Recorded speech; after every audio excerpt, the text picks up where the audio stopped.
Hello, good morning, good afternoon, good evening, wherever you may be watching or listening to us from. This is the Niger FC podcast. And once again, we are live. As always, I'm your host, Ayo T, and I have with me my always reliable co-hosts. Smith Lai, thank you for joining. Yes, thank you very much, guys. As always, we have an interesting, exciting episode coming up for you. Today, we are going to be talking about Japan versus Nigeria at the Paris 2024 Olympic Games. Our final game of the group stage, but by the grace of God, not our final game of the tournament. We'll get into it. We'll get into it. But Smitlai, I'll first ask you, how are you feeling? How are you feeling? You know, 2 games, 2 defeats. We're heading into our final game tomorrow. How are you feeling? I have to be honest with you. I'm just taking it the way it's happening. I don't think that I'm not really confident about going tomorrow. I have to be honest. Not talking with my heart now, with my head. I'm not really confident. I'm just trying to enjoy every moment. That's the most important thing. Just trying to enjoy every moment. I just want to, enjoy the Olympic Games. Not only focusing on Nigeria, also looking at other teams too. So that's it. All right, Smitlai is just trying to enjoy the moment. Me, I want to enjoy the moment, but I also want to enjoy my team and enjoy my team play. But yes, people that are listening and watching to us, how are you guys feeling? How are you feeling about this? I want to hear from you guys. We're going to get into the nitty-gritty of the game, but just how are you feeling leading up to tomorrow? How are you guys feeling? I would like to hear from you. How are you guys feeling?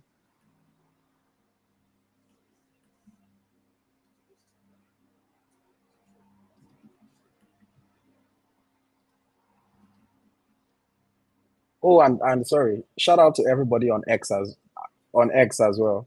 Man, you guys keep coming through. I appreciate all of you on X, formerly known as Twitter. Thank you very much, everyone that's on that platform. Jared Babua says, Smithly and Ayo, my body they weak, honestly. We are hoping for a miracle. Okay. Okay. Um, okay. Some people are feeling good.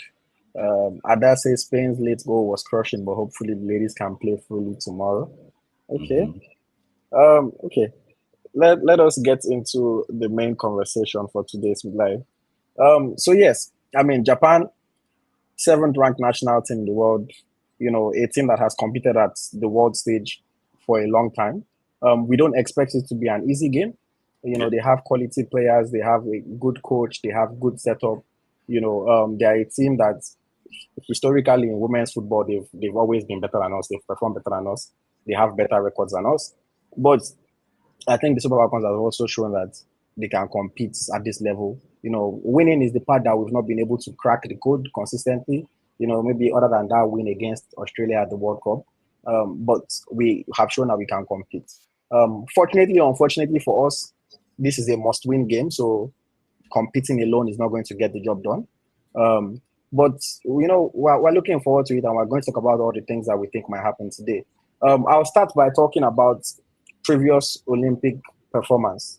For Japan, I think we've spoken about Super Falcons Olympic performance many times. So today, let's just talk about Japan. Japan have made 5 appearances at the Olympic Games. I'm talking about their women's football, of course. Atlanta 96 was their first tournament. They finished bottom, 3 straight defeats.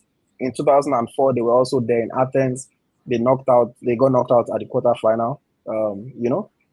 Beijing 2008, they were knocked out at the semi-final stage. They got to the semi-final.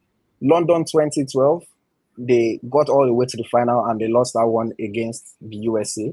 And then Tokyo 2020, they lost in the quarterfinals.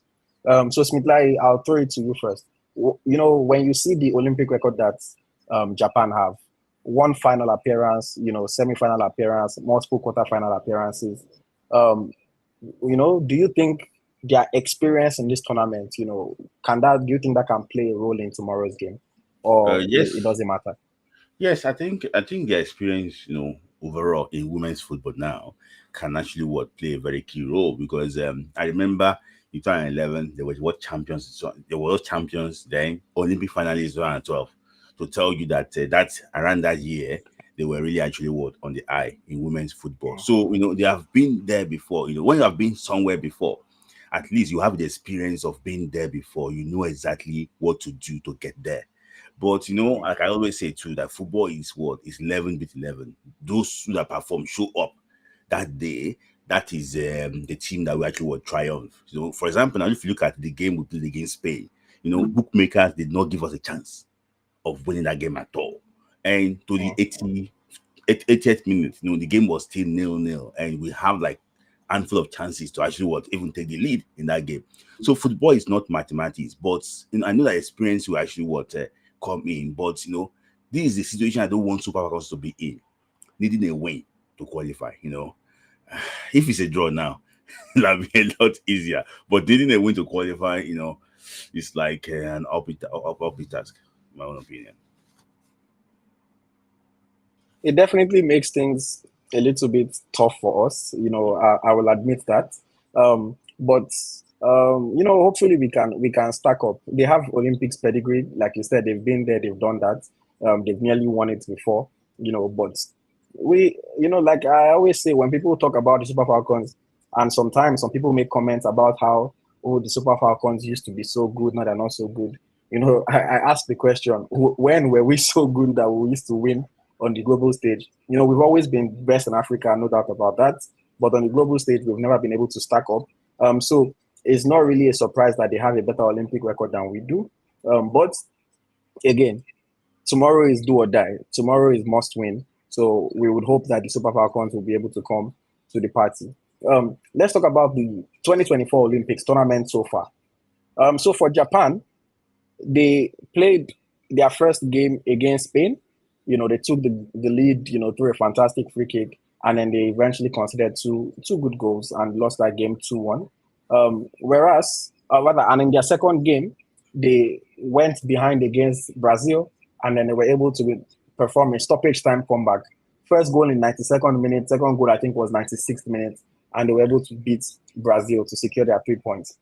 Nigeria, on the other hand, first game against Brazil, 1-0, fantastic goal by Gabi Nunes. And then the second game against Spain, 1-0, fantastic goal. Let me give her some credits by Alexia Putellas, even though, I still don't know if she was trying to score that thing. But it was still a good goal, it went in. So looking at the tournament so far for both teams, Japan, of course, have 3 points on the board. Nigeria have 0 points. But the way our group is finally poised that anything can happen. Spain have 6 on top of the table. Japan and Brazil have 3-3, and then Nigeria has 0. If Spain beats Brazil, which is what we're hoping for, they go on 9, Brazil stays on 3. If Nigeria beats Japan, Nigeria goes on 3. We would have second, third, fourth, essentially all having 3 points. So the group is still wide open. How it's going to end, I don't think anybody can safely predict right now. But that's how the tournament is going so far. Smithlai, I'll ask you this. Out of 10, how would you rate the Super Falcons Olympic tournament so far? This is a very difficult question, and I would say it's difficult because if you have 2 losses out of 2, it's easier to put the guests down and say that, oh, they didn't do enough. But in my own opinion, I think it's slightly below average. I won't say it's an average tournament. I would say slightly below average because, what's the purpose of, you say you read, or you didn't pass the exam. That is it. We know that you are putting effort. We know that you're actually working hard. You are a serious student, but you didn't really pass the exam. For example, I would rather play horribly bad and win a game than to play so well and actually not win. So, in my own opinion, I think it's going to be slightly below average. I would say it's a 4 out of 10. It might not be compared, considering the oppositions we actually faced. Okay, I think I'll go slightly different from you. I'll give them a 5. And the reason why I'm going higher than you is because, like you said, considering the opposition that we faced, the way I look at it is like you use the analogy of being a student in school, and I like that analogy. But a student that is taking maybe chemistry, physics and mathematics versus a student that is taking maybe, no disrespect to anybody, but maybe your own now, you're taking fine arts, you're taking economics, business. if you have a higher score than the other person, it does not necessarily mean that you're a better student than that person. So just because of that, I would say at the end of the day, they lost 2 matches. So I cannot come here and tell you, oh, 8 out of 10. No, that would be silly. We lost 2 games. But because we played well against those 2 teams, that are 2 top teams in the world, I'll give them a 5. I'll say they're not doing badly, but they're also not shining. So I'll give them a 5. I see some people in the comments. Somebody said defense 8.5, midfield 6, attack 3, overall 6.5. And they said overall 6.5. No, I can't give the attack 0 because they created some chances. If it's that they did not create any chance, then it will be 0. We're just completely toothless. But they will get a low rating. You cannot break finishing down. Attack is attack. Okay. So overall, I like what the person said. Overall for attack, you can give them 3 for attack. Because if you create the chance, you don't score, what's the point? But we will still at least give you a little bit of a clap and say, okay, at least you created something. So I like that 3 for attack. But for me, defense, I won't give defense 8.5. I think I'll probably give defense like maybe a 6.5. Because they've defended well, but again, you still went to concede at the end of the day. And you still went to concede goals that you should not be conceding. The first goal against Spain was just, one player not stepping up with the rest of the defensive line. That's a silly mistake to make. The second game against Brazil, the first game against Brazil was a player not stepping up. The second game against Spain was a player fouling unnecessarily and then goalkeeper coming off a line and not reading the flight of the ball properly. So for defense, yes, you're above average, but at the end of the day, if you're gonna make 2 crucial mistakes and then you fail the exam, like Larry said, how can I now say, oh, I'll give you 8.5? No. So that's the reason why I think I'll give them a 6.5 for defense. But yeah, like I said, my overall rating will be so far in this tournament, 5 out of 10, average at best. We're not fantastic, but we're not bad. I'm not going to knock them at all. But yeah, somebody said, your 6.5 is low now, pity them. I mean, I pity them. I love these players, but just being realistic, I'm not going to rate that too much. Somebody said, I defer to that. Chances created by the midfielders and attackers and attackers are meant to take the chances. I mean, yes, but no. Ajibade is an attacker. She's the one that created the best chance that we had against Brazil. Oshoala is an attacker. She's the one that created the 2 chances for Ajibade against Spain. So I understand what you're saying about midfielders are the ones that are supposed to create, but our attackers are creating. So that's the reason why I'm putting that in their score. Okay, let's move on. Recent form of both. Sorry, before we move on. Sorry, what about the comment on Instagram? Sorry, just take some. I've told people on Instagram to switch to YouTube. Okay. There's one guy say that you should take your house rent on. Please, nobody should stake their house rent though. We sleep outside though. If you are not, nobody should stake their house rent. But please, if you're on Instagram, I'll say it again. Please switch to YouTube. Please switch to YouTube. The live is going to end on Instagram, and frankly, I don't know if I'm going to be switching screens to see all the comments on Instagram. So please switch to YouTube. In fact, in the future, we might not even be coming live on Instagram at all. Because Instagram is just a bad belly platform right now when it comes to these live programs. So please switch to YouTube if you are on Instagram. Thank you. Okay. So recent form. Japan, in their last 5 games, they have 3 wins, 1 draw, and 1 defeat. Nigeria, in our last 5 games, we have 3 consecutive defeats, 1 draw, and 1 win. Of course, 3 consecutive defeats. 2 of them came at this tournament, and then the third one was, the game that we played against Canada in the test match. Whereas for Japan, their 1 defeat, of course, was their game against Spain, their opening game of this tournament. So, Smith, when you look at the recent form of both teams, what do you think about that? Does that make you feel like, we can't do it? How does that make you feel? So looking at the recent form is extremely very hard for you to make a case for the Super Falcons of Nigeria. But like I said, that Mm, football is not played on paper. Football is played on on 11 on the pitch. So if you look at the performances of the Japanese team and the Falcons in these tournaments, you realize that Japan team they look more organized in some areas on the pitch of play. So you know, but what I can just say basically is that looking at those forms, it's hard for you to make a case for the Falcons, but it's going to be level bit level. Japanese team, they have some weaknesses. I can realize that at the back line, they're not really the tallest of. So I think they struggle mostly when you cross the ball into the 18. So I just think that the current form will be out of the window. I think that the game is gonna be winner takes it all. I can tell you in that game, it's gonna be winner mm. takes it all. Yes. I mean, literally, it is going to be winner take all. But I would say recent form again. For me, I'll go back to your analogy of the school students.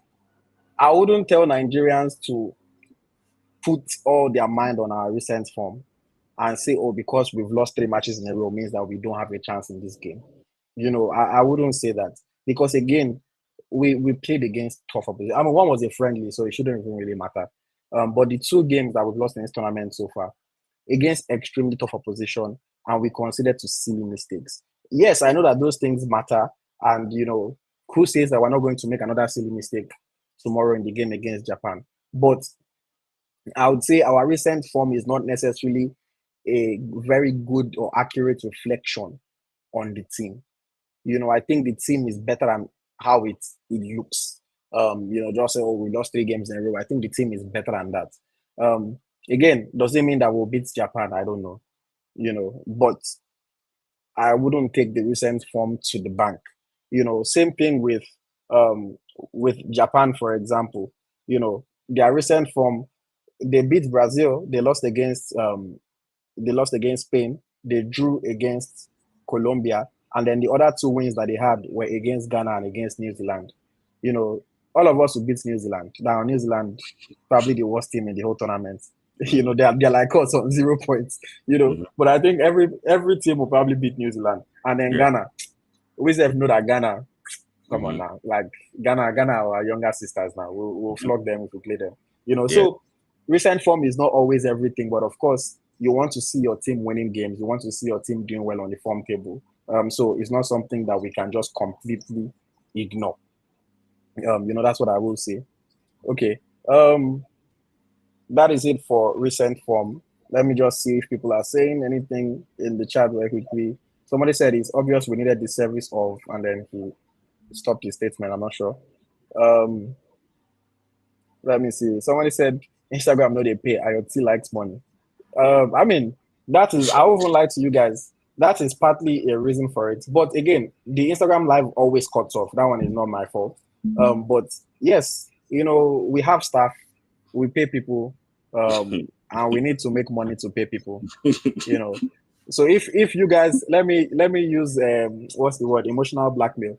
If you guys don't want me to sack my staff, then please come on YouTube, support the channel, buy merchandise, leave super chats if you don't want me to sack my staff. We know that Nigeria is hard. Everybody is struggling. And we need to sustain the channel one way or the other. So yes, I'm not even going to lie to you. We need the money. We're working hard. We do need the money to be able to continue to sustain the channel, to keep on giving you guys good content. At the end of the day, hey, nothing is easy, nothing is cheap. Um, but yeah, okay, let's move on. So team overview. The Japanese, like, I'll let you go first. So when you look at the Japanese team, when you look at their games, what do you think Nigerian fans need to know about this team? Well, they can shoot at will. So no, we say it go shock us.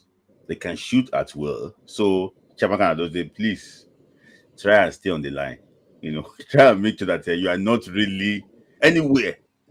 They are very vigilant. They take note of little details. So if you Chabakana does they please try and stay on the line. I think it's one thing I might look at because sometimes they score a goal out of nothing. They don't have any right to win that game against Brazil. But because of a quick thinking, they got the ball into the back of the net for the second goal. And secondly, too, they like to they like to square ball. They like a square ball, not really to cross directly, but a square ball in no man's land. Like a square ball that you would think that you are safe, but someone will just slide through, and score. So they like those type of opportunities. So they actually will do that one. So for me, I think that we should be well equipped to deal with that with that type of we should be well equipped to deal with that type of threat from the Japanese side. These are people from comment section, eh? So Yeah. we No, let me just give it a shout out. RD said, "Don't sack your staff." And he sent a super chat. Thank you, RD. Thank you. We appreciate it. The rest of you follow his footsteps. But yeah, Mhm. thank you, RD. Every little is appreciated for sure. Thank you.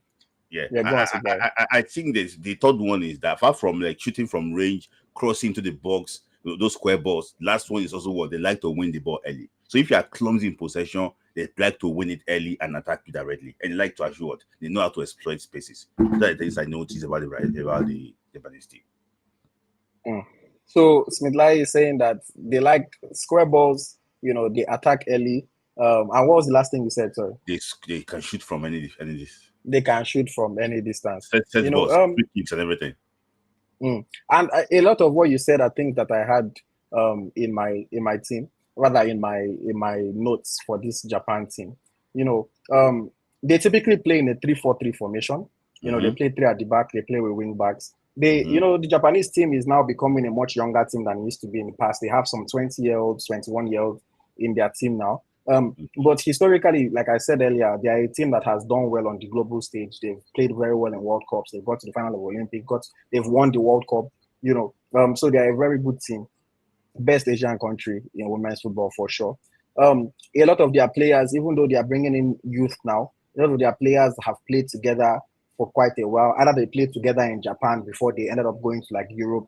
A lot of their players now are going to like Chelsea, Man City, places like that, West Ham. But they most of them have played together either in the youth system in Japan or at club level in Japan, so they know each other well. They play with so much chemistry. They play with so much cohesion. You can tell that they are a very organized team, very well drilled, well coached team.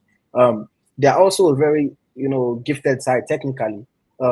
I think technical ability is one of the areas that Nigeria, frankly, we lack. We don't have with all due respect to our players, we don't have the most technically gifted players.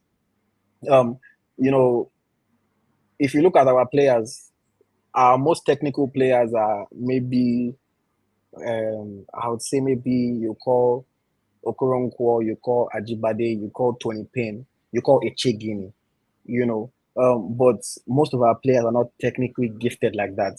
Their use of the ball is not as great as these other players. Even little things like passing, you see sometimes our players are, even under no pressure, they're just not passing the ball accurately.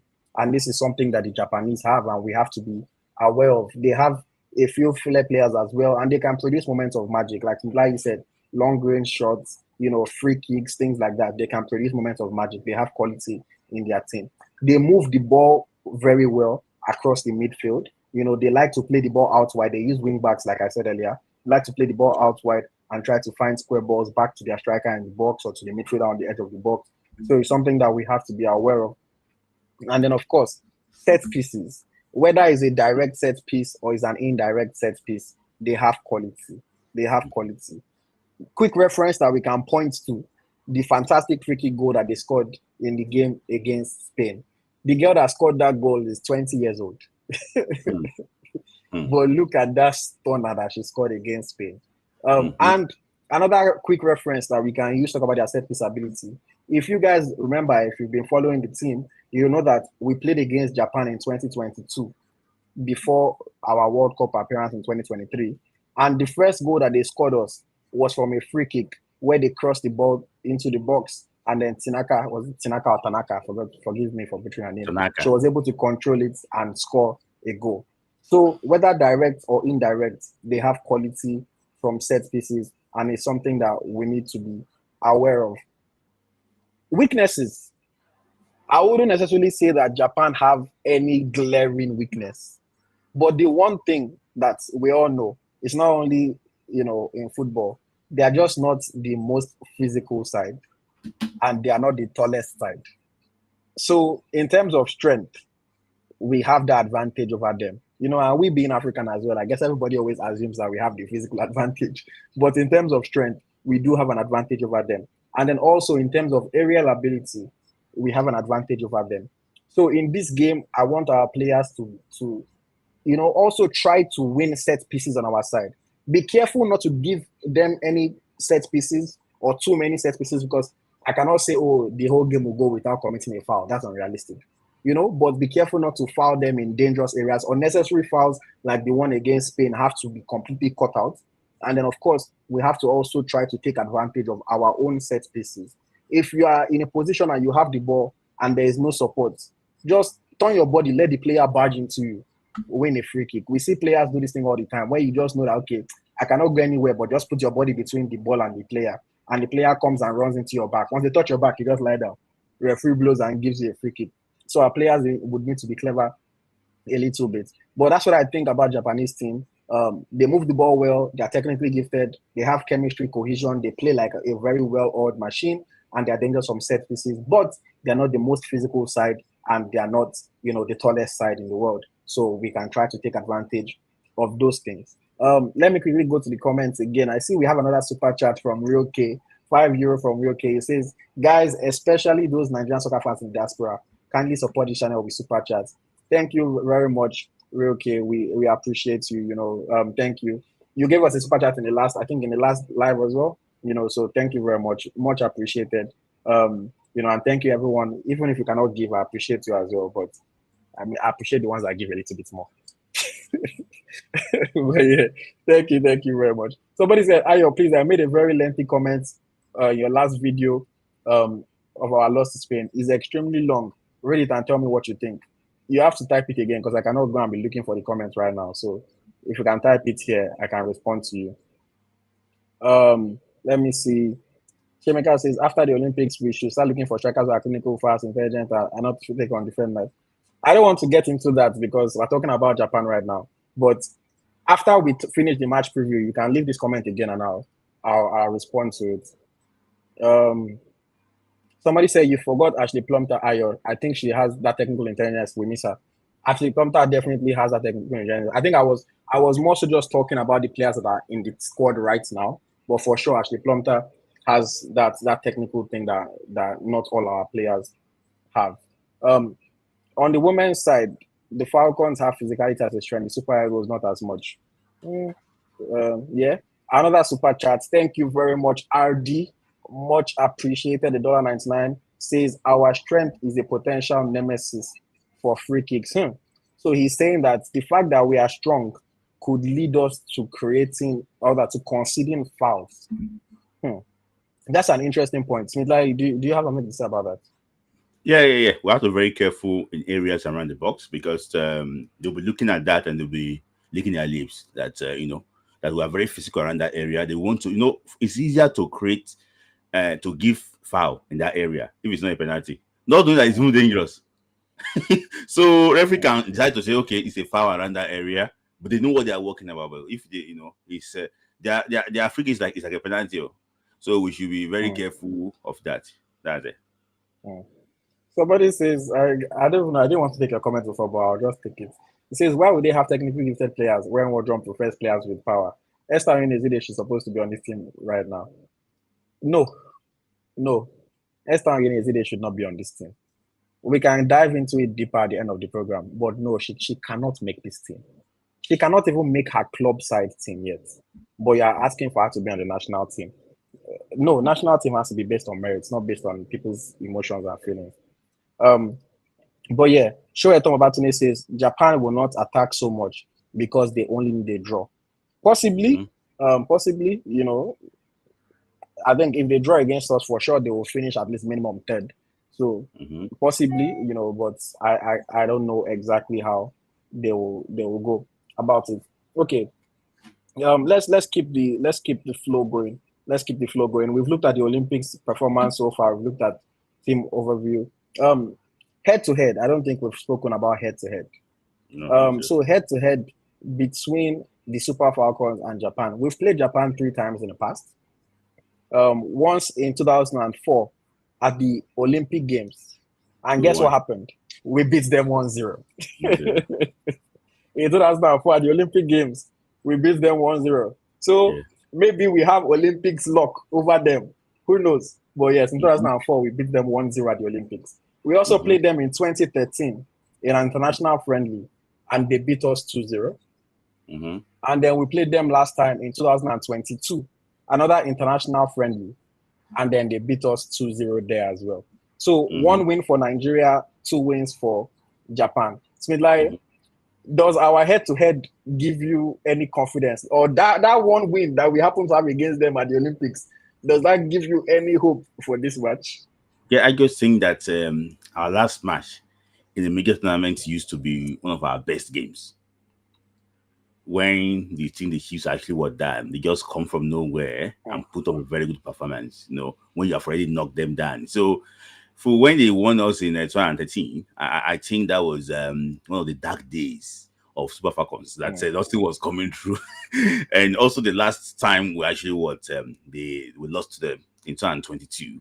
That was imagine just coming from a travel and say you go and play straight away. So girls were not really ready, and unfortunately we lost that game 2-0. And I remember that was Esther was there, he made them. So it's not really our this thing, our first team that actually even played against them. In my opinion, I think they know that Nigeria is gonna be a difficult game.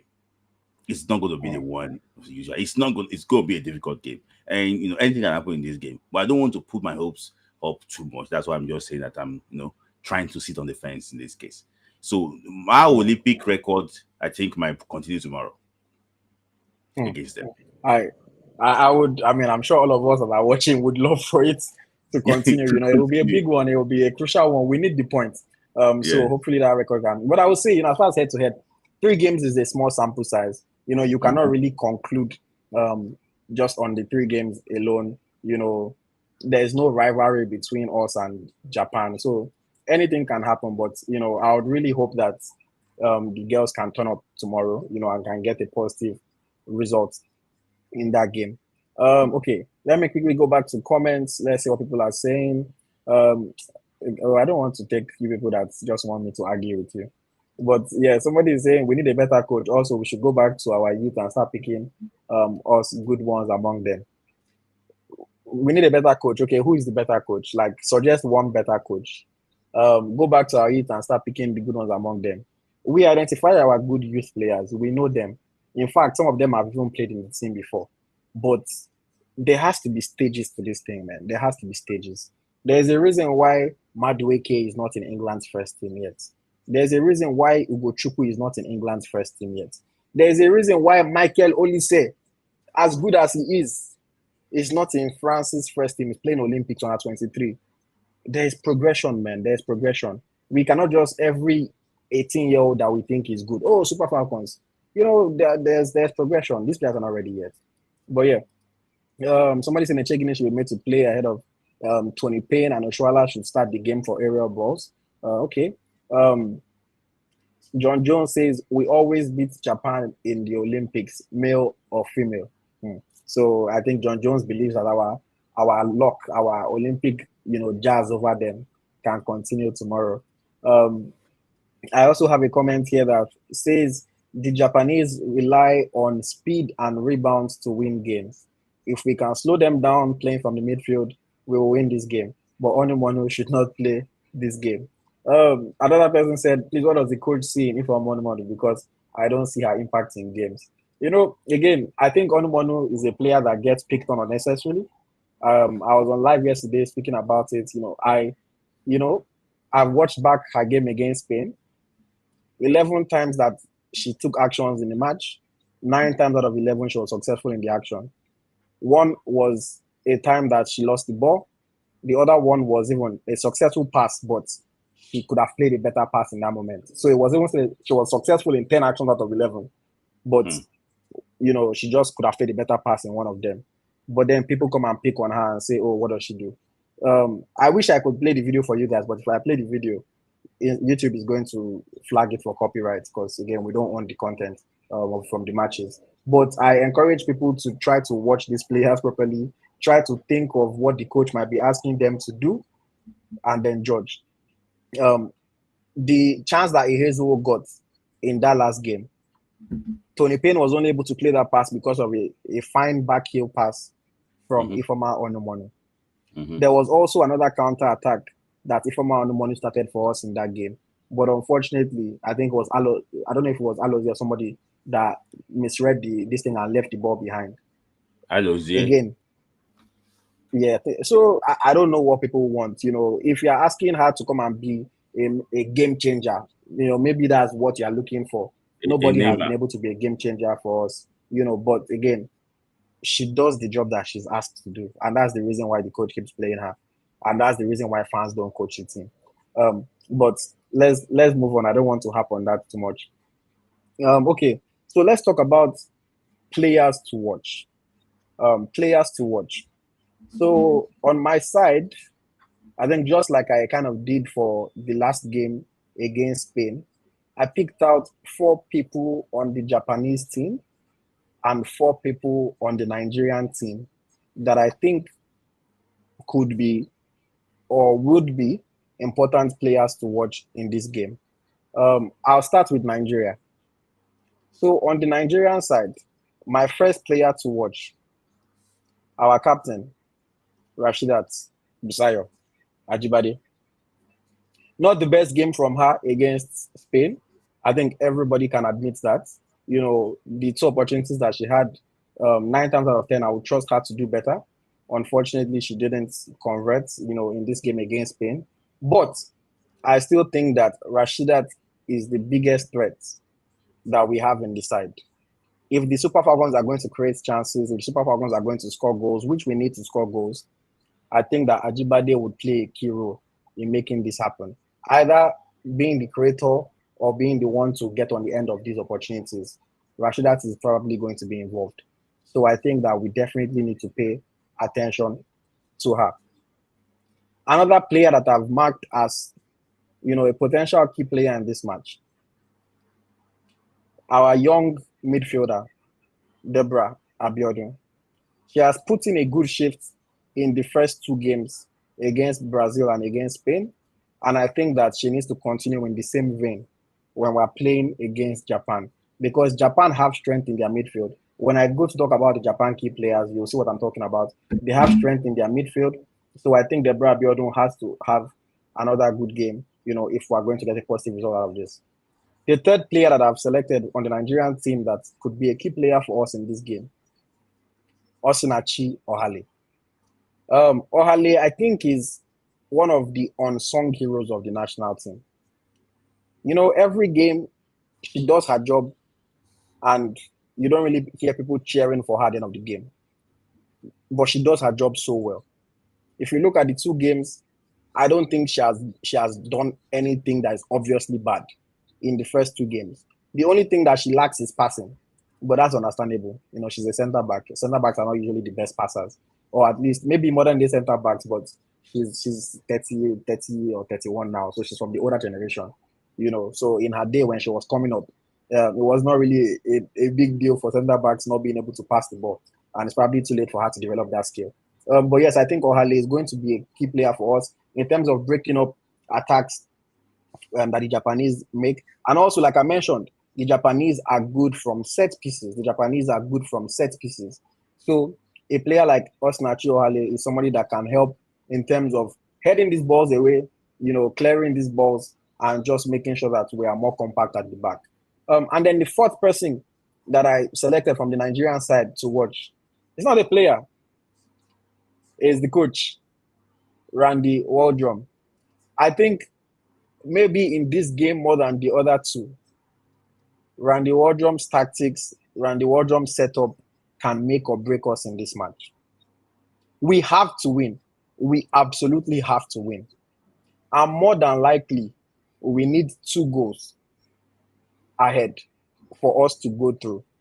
So, Randy Waldrum, sir, I'm very interested in seeing how you set the team up. Don't set the team up to defend. Yes, you still have to be conscious of defense. You cannot just go all out attack for 90 minutes. You will leave gaps behind. But Randy, don't set the team up to defend. Set the team up to play and try to score because we need goals. We need goals. So I think Randy's selection here, how he sets the team up, the tactics that he approaches the game with, will be very key for us. If we go and sit back, sit back, sit back, sit back for the whole game and only try to play on the counter, maybe we can score one goal, but it wouldn't be easy to get the two that we need. So, Randy, all eyes are on you when it comes to your tactics and selection for tomorrow's game. So, like, who are the players on the Nigerian team that you think people need to be aware of? My number one player, I'm going to ask you what mention is Jennifer Onyenyechi Echiejini. And I'm going to ask you what I say because two out of the three back line in Japan, they play for AS Roma. And I saw the way they use them. They drink akamu when they when they played between that was the game he made between Roma and actually what Juventus. So two of the backline plays for AS Roma. The other one is 18-year-old from Feyenoord. So in my own opinion, if we can get the ball to her, if she's going to play, I think that she should be rubbing her palms, or licking her lips. That this is maybe to announce myself because I don't think they're the strongest, but they're very organized. That is one thing I have to say. In 1v1, I don't think they are the strongest, but they are very organized. I think Jennifer Echegide should play a key role. Some of the maybe she might not start, but at least at some point, I would like to see her. Secondly, too, you mentioned her, Deborah Abiodun. I have to talk about her. See, one, not for the. I want to beg her now. Not that, please. Those fouls, know that you are a very strong lady. Those fouls, try and actually avoid it. Very close to the area. It could be in swinger, it could be out swinger, it could be anything. Please, there's a girl called Tanaka. Please, avoid that because we know that she's very deadly in situations like that. So I want us to actually to be able to be watchful. So let me just say Fujino is Fujino. It's very dangerous in those areas. So another player that we have to actually watch out for, I will have to say is Tosin Demeyi too. I wanted to pick Osinachi Ali, but I just think that Osinachi Ali is like the liberal. I think the first defender is like Tosin Demeyi. Osinachi Ali is one that clears all the mess. She's slightly further back, out of the back four. So I think Tosin Demeyi, I know she's a very strong defender. I also want her to be very careful. There's some fouls that you don't actually concede. And secondly is this: if you know that you cannot see any of your opponent to pass to, I beg, clear them to throw. Will not go first. Another one too that I want us to actually talk about is the goalkeeper, Chiamaka Nnadozie. Fantastic goalkeeper, one of the best goalkeeper in world football. We know what happened against Spain. It happens once in a while. That is football for you. But I can tell you that she needs to be more alert against Japan, because any chances against Japan is not like Spain. Any opportunity they want to test her, and testing. Now they need to chop and finish her. So testing, we have to make sure that she's ready for the Japanese team because they can actually they can destroy it. So I mentioned Osinachi, I mentioned Tosin Demeyi, Chiamaka Nnadozie, Deborah Abiodun, and Jennifer Echegide. I just think that I wanted to mention Ajibade.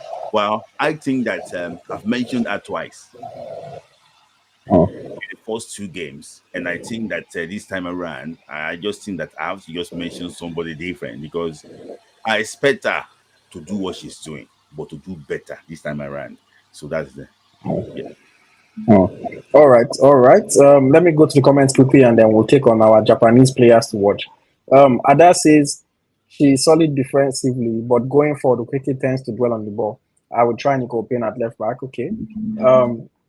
Real K says I have no doubts that we will play very well, but I'm afraid of our inability to put the ball in the net will be our undoing yet again. I mean, that's been our biggest issue so far. So we have to hope that we're able to figure it out. Paul Oloidi says we should play like we did against Brazil. If we do, we will win. We were too deep against Spain. Yeah, I understand what you're saying. I agree. We cannot play deep against them. I mean, Spain was out of necessity. Um, Even if you don't want to play that deep, when Spain start pressing you, you have to drop deep. But I understand what you're saying.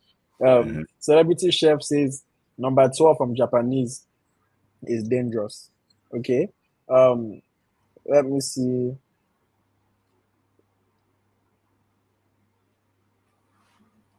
Ada says Ohale was superb against Spain. She saved two clear goals, including one fantastic block on the line. You yeah. know, we can't forget that. Yes. So Ohale, she always does her job.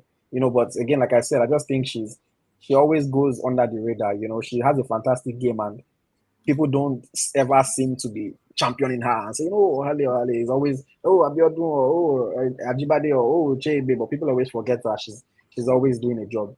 You know, but yeah, Celebrity Chef also says the Japanese are very fast and tireless. Yes, pace. You know, they're quick. They move the ball well. Let me see. Adibayo says our set pieces have been poor. The last goal we scored from set piece was against Australia. The set pieces and conversion hasn't been good. Yeah, okay. Showeton says Randy doesn't have the 2 and 3, so talking about right back and left back, to make the run from an attacking team. But Alozie and Nicole can start together. Alozie's attacking power is good.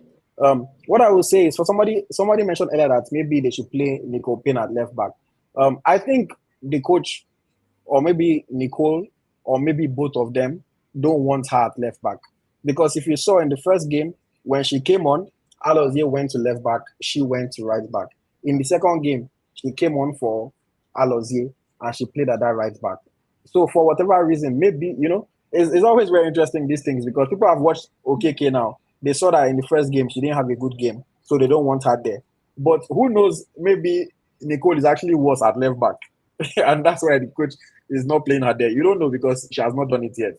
So, I think there's an obvious reason why the coach, or not going to say there's an obvious reason, but there's an obvious reason to the coach why he's not using her there. Probably because she's also ineffective from the left. Who knows? Some people may say, okay, maybe Alozie should play there, but again, when it comes to something like that, that is not like we have a clear, fantastic player in that position.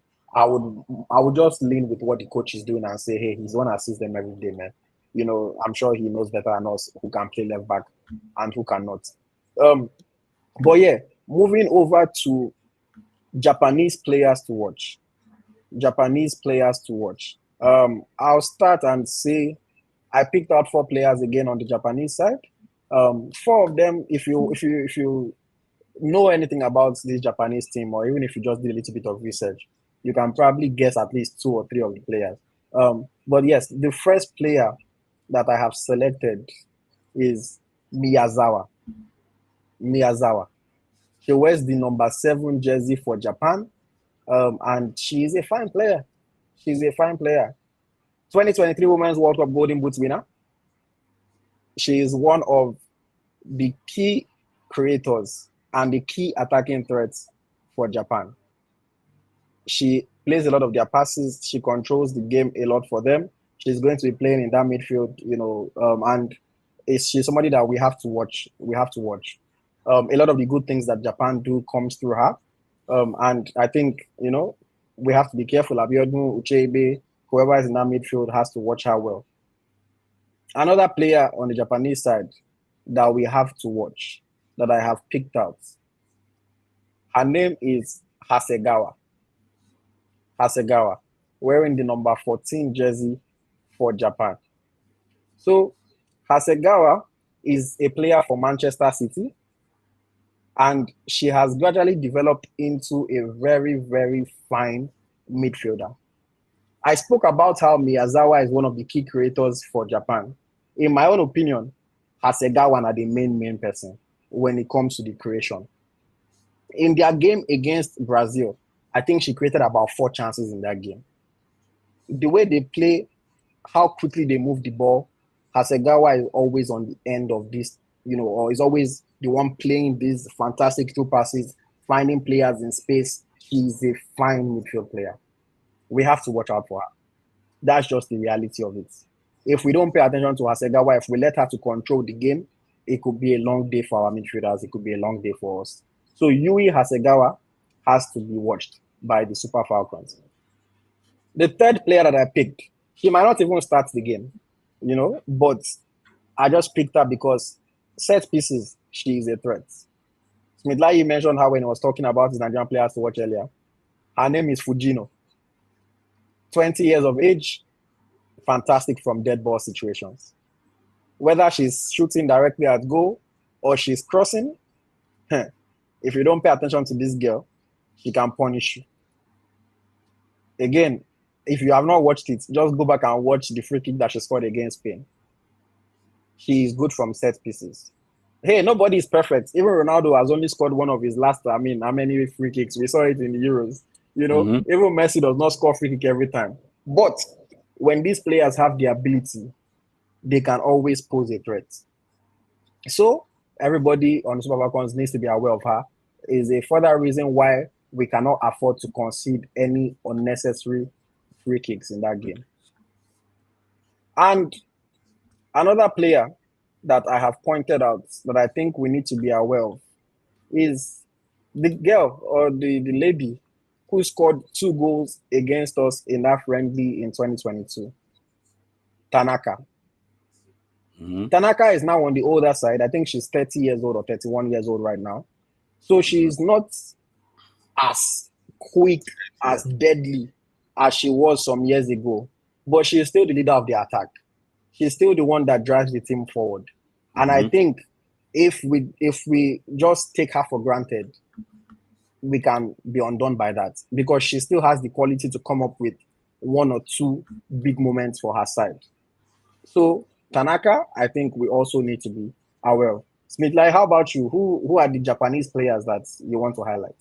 So I think I've mentioned most of the players I need to actually I need to mention, but I'm just going to talk about this girl Tanikawa. It's what's it called? Tanaka is different from Tanikawa. She's just a very she's a young midfielder, fantastic player. She's one that anytime you will see her looking up. And see if you say nah up or neighbor all day, she's always aware of situations around herself. I think if you look at the game, if you watch the game again between Brazil and Japan, you realize that she kept on looking up, looking at the goalkeeper. So when she got the opportunity, she knew exactly what she wanted to do. She scored that goal. So she's someone that might not start the game. She's someone that even might not even get minutes in that game. But when she's on, you know that she's there for a job. So you have to actually be watchful. You have also mentioned Fujino. Fujino is someone that when I actually saw her, she doesn't look like someone that would be good. Would be someone that would be good in women's football. But I can tell you that she's still based at home, but her career has been so great. She scored this beautiful free kick, and she's someone that she's so accurate even with her shooting.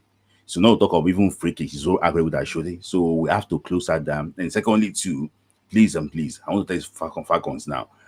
Don't drop too deep. When you drop too deep, you invite pressure. And and I can tell you that this lady, she's very, very deadly.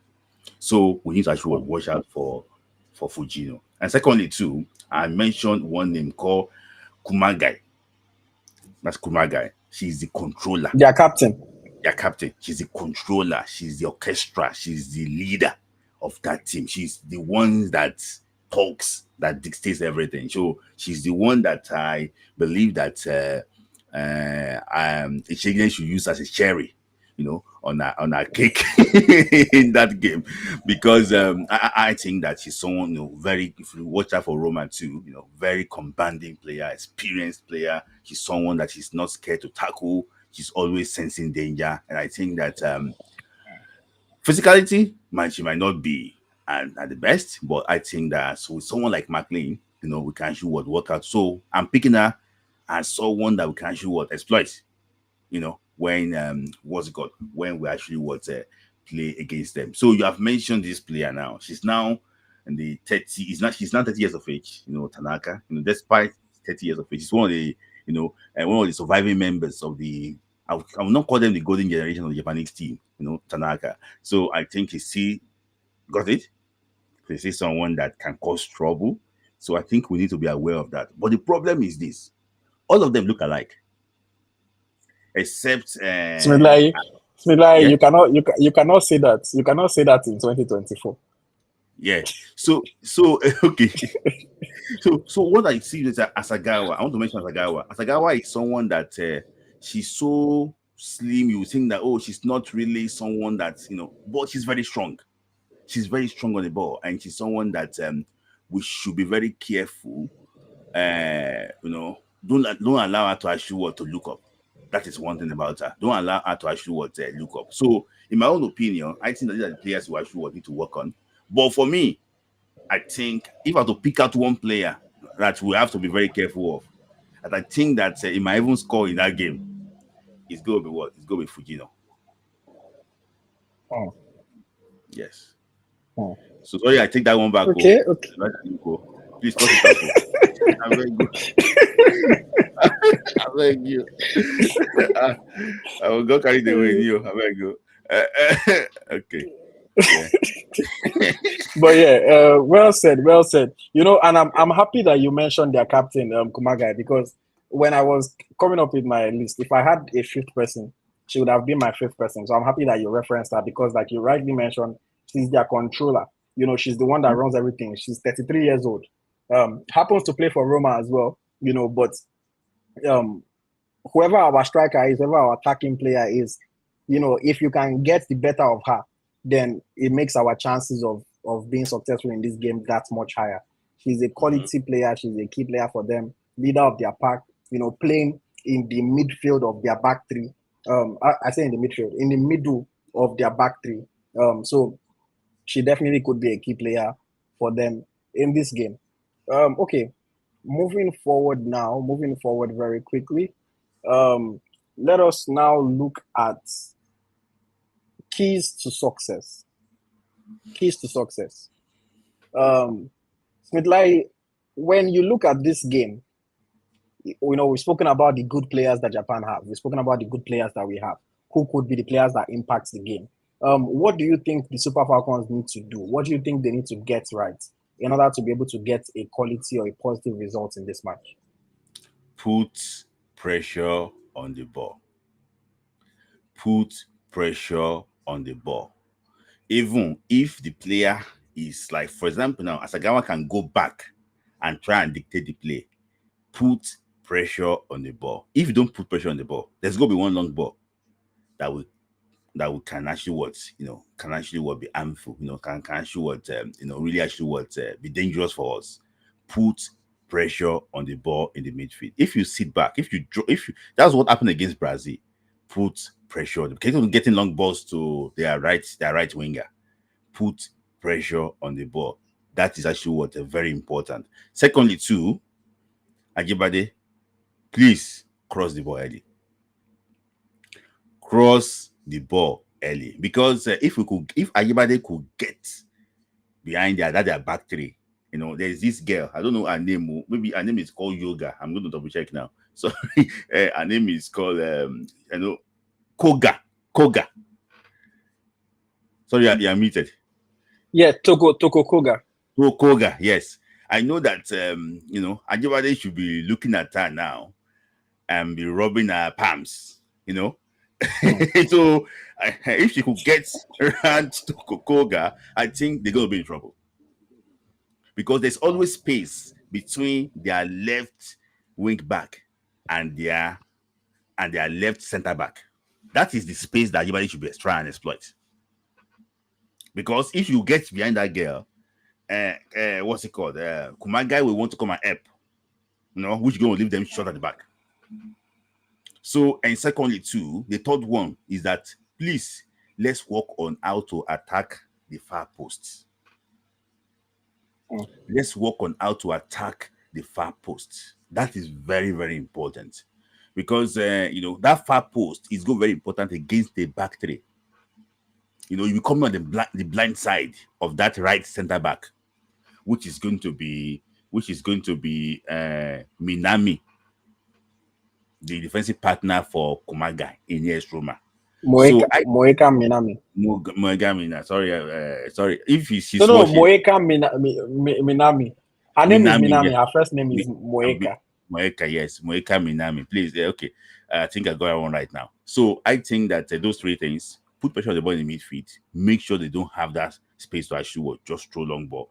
Secondly, too, you have to make sure that Ajibade cross the ball early, and the third one will be what? Please, the back post. Let's attack it.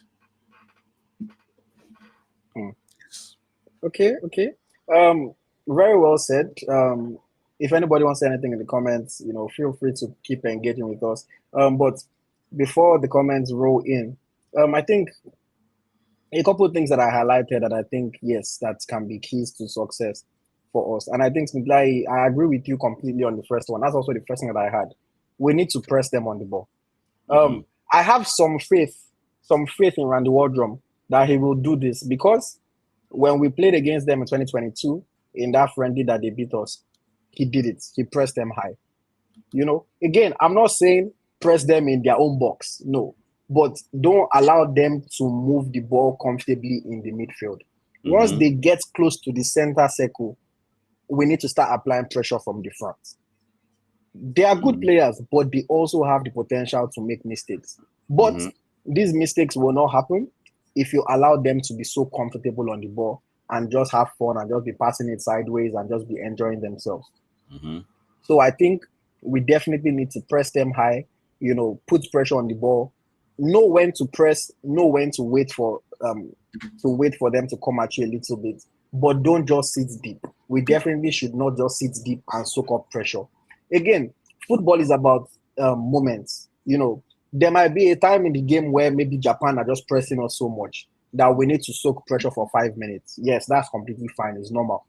Even the best team, sometimes they're under pressure. Everybody comes back for 5 minutes defense, and then you regain yourself. But we should not just sit back for the entirety of the game and keep on allowing them to come at us, come at us, come at us. So I 100% agree with you on that one, Smith. Another thing that I think we need to do, again, avoid unnecessary fouls and set pieces. If you give them too many free kicks, they will score from one. They are good at this thing. They are good at it. They can cross the ball, they can strike the ball.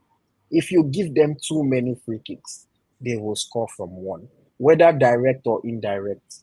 So please, the Super Falcons, I would implore everybody that is playing that game. Nobody is saying you should not put body. Put body. You have to give everything. You have to go in for tackles. But unnecessary free kicks need to be avoided.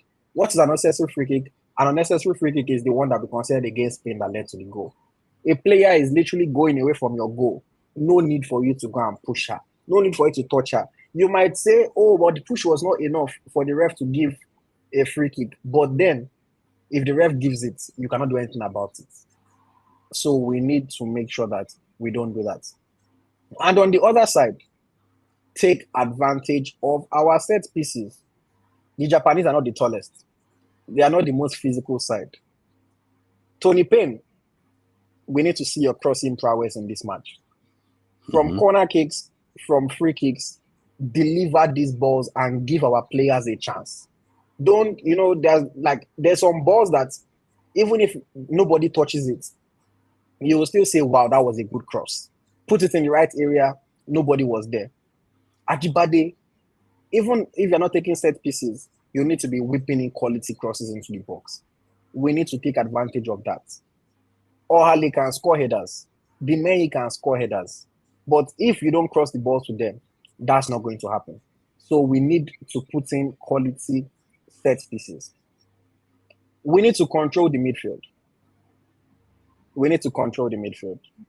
They have good players. Again, I highlighted Miyazawa earlier. Abiodun needs to do a good job on her. Uchebe, when we win the ball back, you need to advance the ball well. Be more careful, pick your passes properly. Let's try to maintain possession when we need to maintain possession. Don't just give the ball back to them. That's something that I think we need to do. And then finally, I will say be organized in defense. Even though, yes, we are saying don't go all out defense in this match, but you still need to be organized. The Japanese have good players. They move the ball well.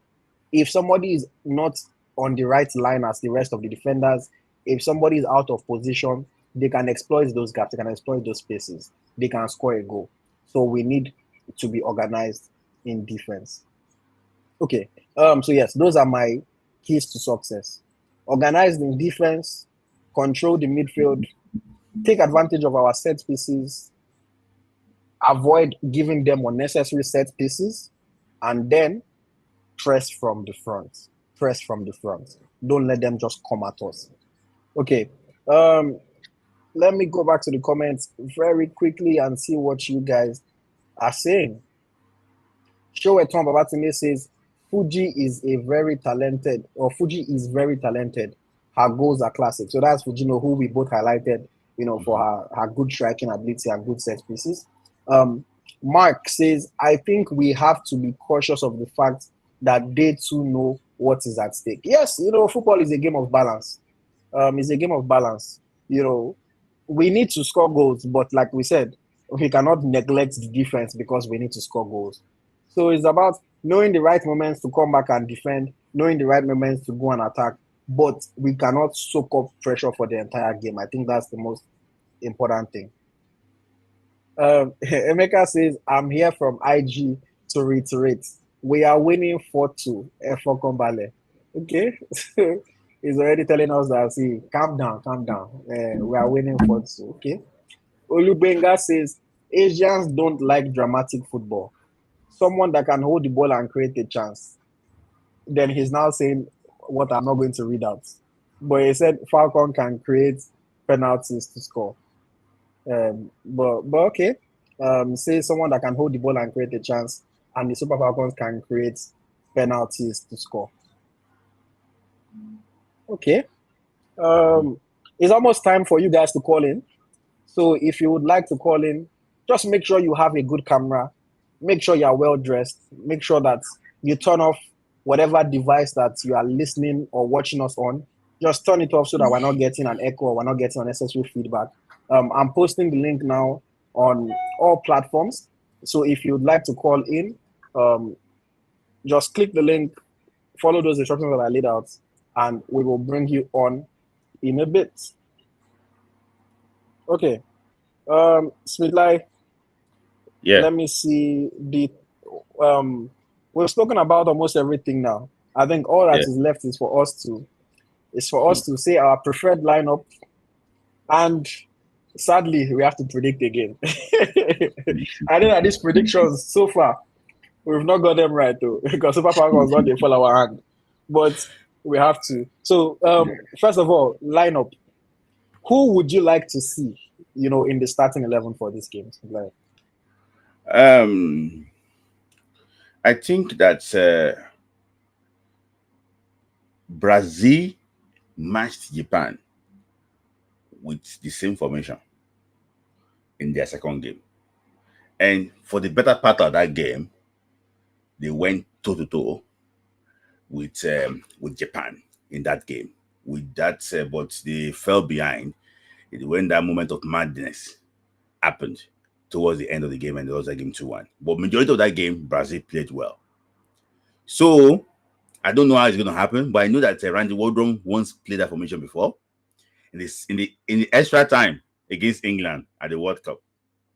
He went for a 3-4-3 formation, and I think the way it is, we have to match them with that 3-4-3 formation, and I have my reasons for that.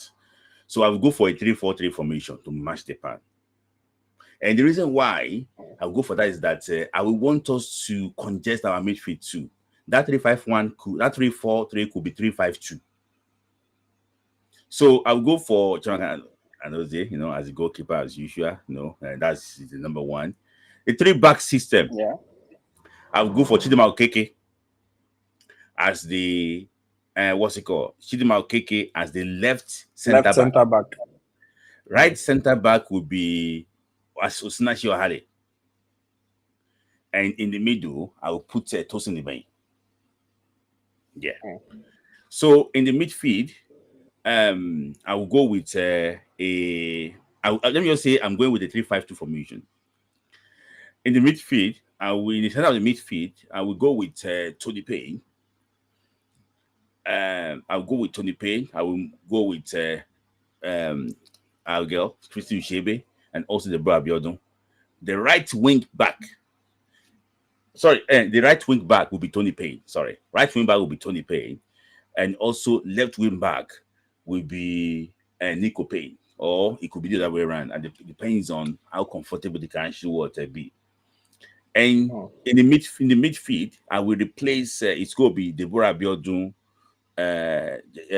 Christy Ushebe, and I have to play Jennifer Ishegine because of I know that the confidence level might be back because of the opposition she's facing. Familiar faces. Familiar faces too. And up front, I would go with the Ajibade, and Asad Shola to start with. Okay, very interesting one. Yeah. For me, I wouldn't play a 3-4-3. I think I would stick with our 4-3-3. I understand that sometimes we want to match what our opponents are playing, but I think my main reason for sticking to it is I don't know if the players are necessarily ready to switch formation now. Like you rightly mentioned, they switched against England towards the end of the game, but I think that was out of necessity and trying to get a result more than just wanting to match them or wanting that tactical setup. So I just don't know how it would be if we play a back three or a back five. It depends on how you look at it. Another thing is, I don't necessarily know if I want Nicole Payne to play wing back. I remember the days when she played it at the WAFCON. I interviewed her. She said, God, please no. She told me, that if she played another game in defense, that her father might have come to fight Randy. She hates it. She said, please. I mean, she will do what she has to do for the team, of course. But she's like, God, I beg. I don't want to play defense. So that's the reason why I wouldn't subject her to that kind of torture of playing defense. She said she wants to play number 10. That's what she said. Like, that's where she wants to play. But for me, I'll go with a 4-3-3 in this game. I will go with Chiamaka Nnadozie in goal, without a doubt. Shout out to Oluwehi, but you're not going to see a single minute in this match. I'll be in this tournament. Left back, I'll stick with Chidinma Okeke. She had a bad game against Brazil. She was okay against Spain. Just keep the faith in her. The coach likes her for a reason there. So I'll stick with Chidinma Okeke. Right back, Michelle Alozie. We don't really have too many options there. Alozie has not been great, but she has not been terrible. Center backs, Dimei and Ohale. Tried and trusted partnership. We know what they are both going to offer us. Midfield, Abiodun, Ucheibe, without a doubt. Hope that they are both at 100%. They are both going to have to work hard. Abiodun is the stopper. Ucheibe is the one that tries to play box to box. And then in front of them, I will put Jennifer Echegini ahead of them. I'll play Echegini through the middle, see what she can offer in attack, see how she can impact the game. On the left side, I'll go with Rasheedat Ajibade. And again, this one is interchangeable. But they can always switch flanks during the game, depending on how the match is going. But Ajibade on the left, Tony Payne on the right. Or Tony Payne on the left, Ajibade on the right. I don't really care. But those will be my two wingers for the match, Ajibade and Tony Payne. And then up front is where is interesting because I really thought about who I want to be up front. And I think for this one, I was tempted to say Ihezuo. I know Nigerian fans will crucify me now if I say Ihezuo should start up front. And the reason why I was tempted to say Ihezuo is because Ihezuo can press, and she can press hard from the front. But then, as much as we need pressing, we need goals even more. So we want somebody there that we can trust to score goals for us. So I'm going to say Asisat Oshoala should maintain her place up front. I think Oshoala should stay up front. The coach should tell her, hey, Oshoala, don't try to be Harry Kane in this match. Harry Kane is that striker that England will be on the attack. You will see Harry Kane running from midfield. You're like, guy, are you supposed to be inside the box to score these goals? Oshola doesn't need to be. She doesn't need to be trying to be a creator in this match. Don't get me wrong. If she has an opportunity to create a chance for a teammate, of course, create. But she shouldn't think about that too much. Link with the team when you want to link with the team, but her main focus should be get into the box and score goals, finish chances. And I would say she can also press from the front. She's a player that the Japanese will respect because of what she has done in football. So I will play Oshola up front. But if Oshola is not performing, if she's not doing well, I would like to see at some point Uche Nakano coming to the field. I think Uche Nakano also has a good finish on her. Uche Nakano, I've said it many times, when she doesn't have to do too much, when she just has to finish the ball, she's a good finisher. I don't know if you guys remember the goal she scored against USA when we played them in the friendly. Fantastic ball that she took on her left foot, then put on her right leg and curled it into the top corner. Beautiful goal. She's a good finisher. But if you start asking her to link up with teammates, if you start asking her to dribble, she gets things mixed up sometimes. So I would say at some point, Uche Nakano can come on for Oshoala. And then finally, from the bench, if 80th minute and we need a goal desperately, that's when I will bring on Chinonyerem McLeans. She's tall, she's strong, she can be good if we desperately need a goal and we're just at that point, maybe we're spamming long balls or we're spamming crosses into the box. That's where I'll bring her. She can get on the end of a cross, a header, a shot, whatever the case may be. So yes, if we desperately need a goal, maybe at that point the coach switches to like a 3-5-2 or switches to like a 4-4-2. Then he can play McLeans and Kanu or McLeans and Oshoala or whatever. So yeah, that's what I would say. And then yes, prediction. Smidla, do you want to go first or should I go first? Go first. Let me hear from you first. Okay, prediction. It's going to be a tough one, but we desperately need a win. Anything other than a win, and we're guaranteed to go out. So I have to predict a win for Nigeria. Because if I don't predict a win, I'm telling you that we're going out. So I have to predict a win for Nigeria. I'm going to say 2-0 to the Super Falcons. I pray. I think 1-0 is probably more likely. But for the sake of us going through, 2-0 to the Super Falcons. Smith, what do you say?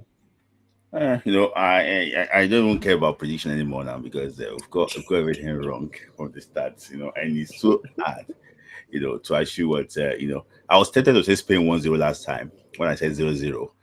But, I think, like you said earlier that if you are not predicting a win for Nigeria, it's going to be, that means that you're saying we're going out. So me too, I will go with a win for Nigeria and it's going to be by 4-2. I think it's going to be 6-goal thriller. It's a 6-goal thriller. It's not gonna be like Zambia game. It's gonna be if we score 4 goals, Nigerian fans will be so happy. Like yeah. I just think that it's gonna be 3-2 at some stage. Then Japan will press very hard, and we're gonna eat them on the counter attack and score the 4th one. All right. So Smidlai is saying a 6-goal thriller, 4-2 win for the Super Falcons. I mean, I don't know if I see 6 goals. But hey, as long as we win and we're the ones that are winning in a 6-goal thriller, I'm okay with that. I'm okay with that. Okay, so Mark, I'm going to bring you on in just a minute. Let me just take the few comments that I see here. TC Gogo says I like that formation. Maybe he's talking about 3-4-3 or 3-5-2. I'm not sure. But he says I like that formation. Israel Lumide says I think we need Kanu in these matches because she can move the ball. It's funny that you say that because I completely disagree with you. I don't think she can move the ball well. But yeah, but I also think that she can impact the game. I just don't really agree with the part of moving the ball. I think we have people that can move the ball better in Ajibade, in Echegini, in Tony Payne. Black Hebrew says 2-0 Niger. So Black Hebrew and I are going for the same prediction. He says 2-0 to Niger. Paul says Nigeria will score our first goal, LOL. So Paul is saying, see, whatever the result, we are going to score. And that's it for me. Like Super Falcons, they should not leave us hanging. You know, even if you are going to lose that match, honestly, at least score a goal, give our fans something to cheer. That's honestly like even if we are losing, just score a goal, give our fans something to cheer. Let us just at least see our team score. So I hope Paul is right. I hope Paul is right. Ifeanyi Okobia says Nigeria to win 1-0. Sunday, Adeni says both teams want to win this game, but the Super Falcons will be more desperate as they need all the 3 points to make sure they stay in Paris in France. Nigeria will win by a lone goal. So Sunday is saying 1-0 to the Super Falcons. And then Reginald Adeyo is saying two things we lack is speed and scoring skills. We don't lack speed. If our coach can handle our scoring skills, we will defeat Japan. The most important thing is to attack and fall back when obviously necessary. Like I said, I don't think we lack speed. We have quick players. Tony Payne is quick. Ajibade is quick. Echegini is quick as well. I don't think we lack speed. Ihezuo is quick if she's playing. Kanu is quick. So I don't necessarily agree that we lack speed. Scoring skills, yeah, we've obviously not scored a goal, so I cannot even disagree with you on that one. But I also don't think it's down to the coach. I think it's down to the players. Big moments, big players have to step up. So far, our big players have not stepped up. So players just have to step up in those big moments. Okay, but yes, in the absence of more comments, let me bring on Mark. I said I'll bring you on, but I see Prof Data is back. He had initially joined first, so I'll just take Prof Data first, and then Mark will come after, and then Sid. But yes, Prof Data, welcome. You've become a regular on the program. How are you doing? Hello? I don't hear you. I don't hear you. I don't know. Maybe Okay, just wait. go I and have come to back. I don't hear you. confirm. Or I don't know if it's my own, Maybe but I just could go get and some come back. I don't clarity. Okay, But I no doubt problem. it's my I don't know if it's my own, connection. Okay. I but can I hear you can well. get Yeah. fine. So I doubt Yeah. it's my Prof Data, connection. hello? Yes, Hello? I'll come back later. No. Hello, Sweetie, are you do you hearing hear me? me? Okay, now I hear you. Should I hear you? Okay, now I hear you. Thanks for your show. Sorry, I'm getting an All echo. I need is that Somebody needs to turn I'm off their getting an device. echo. Somebody needs to turn off their device. there's no device on here. There's no device on here. Okay, go on. Is this better now? Okay, go on. So I like what the last caller said, because you see, me, I'm really bothered because after 8 years going to this tournament, no goal. I'm really bothered about that. I want a win, but also the same, I also need them to score. And you see, Japan is, to me, it's a pity. The matches the Falcons got were like in an order of intensity of facing the weaker to the strongest team. Even though Spain is the world champions, to me, Japan, I see them as a better team to Spain. Yes, Spain defeated Japan, but I see Japan as a better team. So, but one thing is clear, we can still detail a true 3-2 victory last time I spoke on your show. But the Japan defeated in 2004, different team altogether. Your analysis at point. This is a team that can score a goal from nowhere. You saw the goal they scored against. See the goal they used to win Brazil. These are things we're going to be wary of. You understand? Because those two goals I just mentioned are goals that can catch keeper at as the keepers has a goal that can come when the keeper never expected that. So that's one thing. The lineup you guys predicted is similar to what I want. I want Oshola to start this match. Me, I've been against her, but watching the highlights, the commentary of the last game against Spain, honestly, the lady still has something in her quarters that was going to be of good use to us. So I believe the two of them to start this match, and let's see how things will go. These two play the bench, McLean and the other keeper. I don't see them easily coming into the, but one thing is here. if the team can correct all these their faults, because one of the biggest problem of Nigeria, not only the female team, is also the male team. We don't know how to score goals. I have to tell you the truth. If we had a player like Brababanda, we'll be on song. See the goals Braba scored against, see the first goal she scored against that. But we have to get to that mentality, because that's how you win games. That's how you win games. So the team should be very careful against Japan, but all the same, they should ensure they can score. Because there's one thing I know in this game: Japan, yeah, has a good team, but I believe strongly if we're able to score that team early, consolidate on that, the factor will enter that Japanese team. That's what I don't know. I may not have the evidence, but that's one thing I consider. Even though they can fight back, but I believe we're able to score them. It on that, we're going to defeat Japan. I'm very, very sure of that. Very sure of that. So I wish the players the best. But as I say, I would be at all tomorrow's match. Let them score. Let them score. I won't like them to after 80 they'll come back without scoring. No, that's not something I want. That's all I have to say for now. All right. Thank you very much, Prof. Data. I think you made some good points there for sure. The team must find a way to score a goal. I completely agree with you. It would be a disappointment if we are not able to score a single goal in this tournament. It would honestly be a disappointment. Um, some more comments very quickly before I bring Mike on. Thank you for your patience, Mike. Um, Milade says Japan need a draw in this match, which makes it very dicey for us. Yeah, they need only a draw. We need a win, but I think that's where we have to also show that we want it more than them. You know, Black Hebrew King says we need more chemistry and to hold on to the ball more. Okay, Real K says it will end 1-1. Usman says Nigeria will win this game. So I say at least some people are positive. Some people think it's going to end in a draw. But yeah, let's hear from Mark. Um, Welcome to the show, sir. Um, Good evening, IoT and Smith Lai. You guys are Yeah, good evening. wonderful analysts.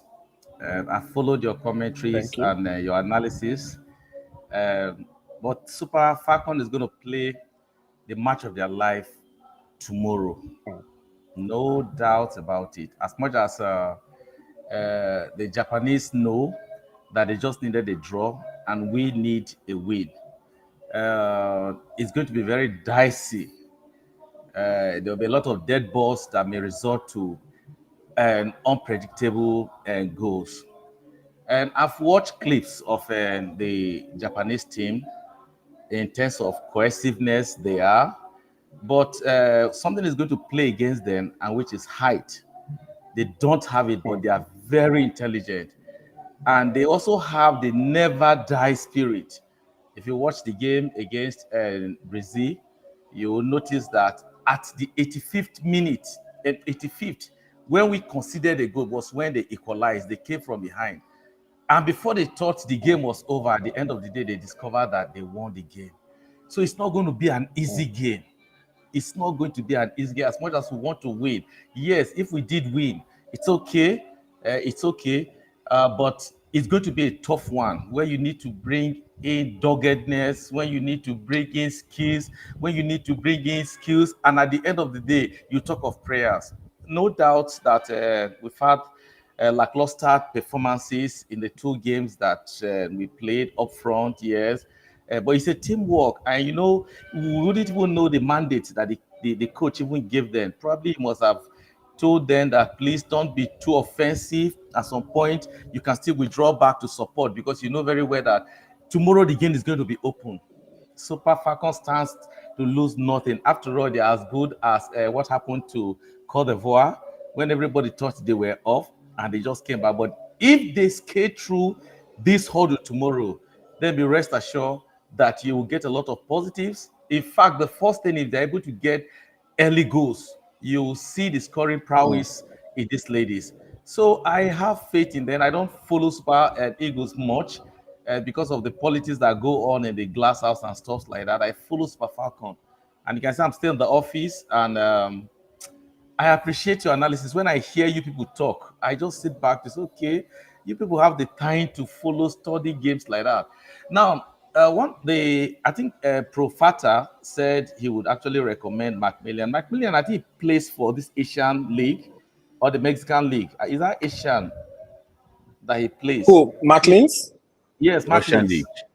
No, Macklins is in Russian. Russia. It's in Russia. Okay. So, and she's not known much, and I don't know how Wardrobe will have to like tweak it to bring her in. First, we'll have a problem because the confidence of coming at that stage might not fit in for her. So up front for me, I'll prefer Ajibade, Tony Payne, and Oshola. And the midfield and every other analysis that you people did, fine. But I know that tomorrow, if Nigerians will smile, they will smile very well, but it's going to be very tough. Very, very tough. So just tell us that, well, because we needed 2 goals up to be able to nil off our -2, and pray that Spain gives us the day by defeating Brazil. So I would allow other people to come while I sit back and listen to the analysis. Thank you very much. All right. Thank you very much, Mr. Mark. Thank you for that. I think this is your first time here, right? Yeah, I'm a first-time caller. Okay. Yes. Thank you. Thank you. I've not bought my bell yet, but No thank problem. you. You're welcome. Thank You're you for welcome. joining. You're All welcome. right. Yes, that was Mr. Mark Very at the good. office, but listening to the program. Thank you for that, sir. And I also enjoyed what he said. He spoke very Mhm. well. Yeah. And thank you for the compliments as well. We appreciate it. Okay, now we from a first time caller, we have a regular caller that's waiting to join the program. Just before I bring him on, let me see. Okay, we just have 2 more comments. Somebody says Nigeria lacks control and hold of the ball. Another person says, I think the Falcons will win. Okay, so of course it's been mixed reactions from people all through the entire tournament. But yes, let us hear what Sid has to say. Yes, good evening, good morning. I don't know where you are, but yes, thank you for joining us, good Sid. evening. Yeah. Thanks, guys, and Smitly and Healthy. Thanks for the analysis. It's gonna be a good game, I think so. But my heart says Nigeria, but my head says Japan because the Nadesheko, they're a good team. They're a good team. Like I said, the group is very tough. I never thought the girls would go out of that group because the other teams are just a bit technically better than our team, and we need to be humble about it. Like I said in the last time, girls, go out, play your game. I think the first team he used to play against Spain, the team that started can still start, but this time around, I think they should be more proactive, not too defensive. They can't afford to be too defensive against the Japanese girls because they need the points. They need 3 points. They need 3 points. That's the first thing. They need 3 points. Get a goal and see how you can sustain the game. The Japanese girls are not afraid of height, and they've played against any kind of team. And if you watch them play against whether the US or even the German team, I think last World Cup they played Germany. I think they played Germany. They were very solid. They play the ball on the ground. They are smart. They know how to play the tiki-taka game, and they are very controlled. So very experienced team. So you have to be very watchful. Dead ball situations, they're very good with it. So it depends on if we are able to. Our defensive midfield is solid with Chebe and then the girl in number 10. If we are solid enough, and then we take our chances. Abiodun, So yeah. Abiodun, yes. If we are solid in the midfield, and then we can link up play. The link up play, Payne and Oshoala. If that can click and they get 2 chances, I think they can take their chance and then hold up the game. Because then the group will sort of be opened, and then you don't know how things can go in other groups. So, but I think personally, the best we may get is a draw in this game. I think the Japanese will be able to. They are comfortable with a draw. They are not going to be under intense pressure to win, so they will want to hold off the game till, you know, it took a lot for Spain to break them down, and we saw what happened against Brazil. So, in my opinion, I think the girls should just go out, give a good account of themselves. For me, I still support them whatsoever, because I think if you look at in terms of preparation, sometimes in Nigeria, we go to competition and then, especially Olympics, we want to suddenly win 100 meters gold. But you don't understand that other people have prepared. The level of preparation by other teams, the Japanese team, the Spanish team, the teams have Yeah. actually, their FAs have put a lot of investment, preparation, giving their girls all they need. Look at the bench of the Japanese. You see different technical aspects. If you look at the Spanish bench, you saw everybody helping the coach. But you see our coach, he only had one or two people. And you see the preparation to the games. Then we want to expect magic. It's not. International See, football is not. and see, sorry to cut you off, but I just wanted to say something about what you're talking about preparation. Even just before this tournament, Japan played friendlies against Ghana and Colombia. They played Ghana because they are going to face Nigeria, so they wanted to play an African opposition to get familiar. They played Colombia because they are going to play against South Brazil, America. and they want to play South American competition. Who did we play? Canada. Just because now accept to play match with us, Exactly. it wasn't well thought out. It wasn't like, Yeah. we're playing Canada to prepare for somebody, because none of the teams in our group is similar to Canada in any way in terms of play.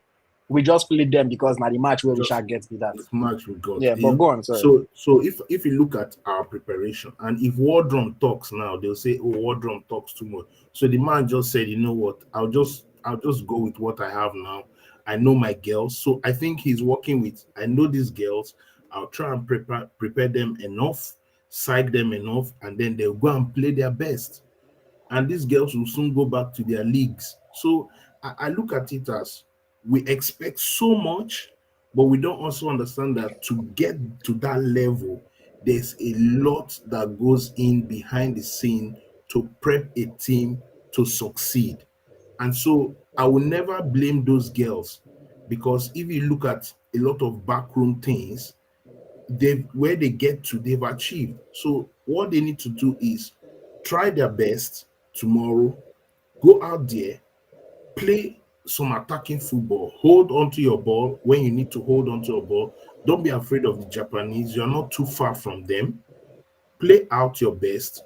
I think they can win, but I think that the game will end in a draw, most likely. May end in a 2-2 draw. I'm predicting a 2-2 draw. Get some goals. If they can sneak a win, I'll be very happy.